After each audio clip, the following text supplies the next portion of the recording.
Music, dancing, beautiful women on balconies. They smile and wave at passers-by. Men try to get a peek at the wonder and pleasure that lies behind those walls, but they are kept in the dark unless they can pay. And in a way, so are we.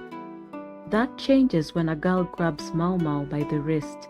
She leads her and us into the heart of the world behind the walls of the pleasure district. And we finally see it for what it is. It isn't glamorous. Instead, we find something unsettling. It's a world where the young carry burdens meant for people that are much older. And childhood fades much earlier than it should.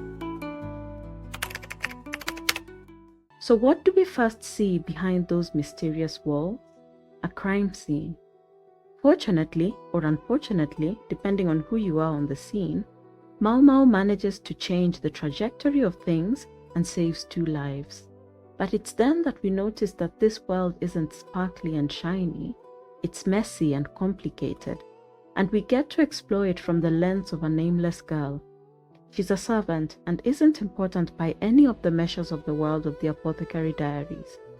She's the one that leads us to this scene, and so to us, at this point, all we can tell is that she's courteous and useful. But what we don't know is that it's all a facade.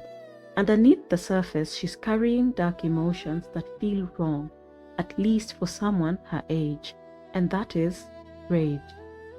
But before we analyze her rage and what it made her do, let's look at its source.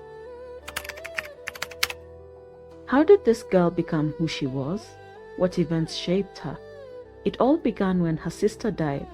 She was a victim of a man who often led courtesans on, promising them marriage only to back out at the last minute.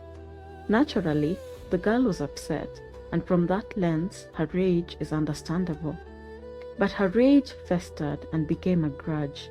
It seemed unfair to her that her sister was gone while the man walked scot-free. But what could she do about it? Nothing. At least not until another courtesan came up with a plan to get revenge. Finally, she had a way to act on her anger. She could finally get her own version of justice. At least, that's what she thought. The plan was simple: poison him. And her role was simple too: fetch a doctor. But she had plans of her own. Let's rewind a little to see just how this seemingly innocent girl is a master manipulator and a schemer. She obviously bore no ill will against the courtesan and actually considered her a sister now that hers was gone. But she needed this rich man gone for sure. She went out of her way to delay getting help. It doesn't seem that way at first though, until we get an explanation from Maomao. She had likely had many dealings with Luomen and was probably aware that he would be away at such a time. She could buy time while making it seem like she was making active effort. And this isn't random overthinking from Maomao either. There are many ways the girl communicates with the audience without saying a word. A look of irritation here, a look of annoyance there, and just straight up anger. We don't read too much into it. Heck, we probably miss it. She continues acting like a dutiful, respectful little worker, and we all fall for it. It's only when Maomao finds her hovering over the man with a knife that it all clicks. This girl didn't want the apothecaries to help. She wanted the merchant's son gone at any cost. And suddenly, she doesn't look so innocent or little anymore. The Apothecary Diaries can take a character that we'd normally forget and make them unforgettable. It's one of the reasons why I love analyzing them so much. I have an entire playlist that peels back the layers of many of the characters. You can check out my playlist if you'd like to watch more deep dives, or subscribe so you don't miss out on the next one. So what do you expect when you see a girl like her? Innocence. When you see a kid running around with a knife, for example, you either think they're up to mischief and take it away, or that they're going to use it for something practical, like cutting up a piece of fruit. You don't think, oh, she's just on her way to harm someone. And I think that's the point of this girl's story. When I saw her scary side, I forgot for a moment that she's still young. but her thinking is flawed, just as you'd expect from someone her age. She's short-sighted. She didn't consider, for example, that delaying getting help could potentially harm the courtesan or even cost her her life. Sure, she'd only taken a small amount of the poison, but her life was still at risk. And obviously Maomao stops her from harming the man, but it was an actual struggle, which is surprising because you don't expect it. But then something else catches me off guard, the uninhibited, unpretentious, unadulterated look of rage on her face. She doesn't hide it. She isn't ashamed of it either. She actually feels justified and tells Maomao exactly why. Maomao headbutts her and disarms her. But in that moment, the girl cries like a child, which is both funny and heartbreaking.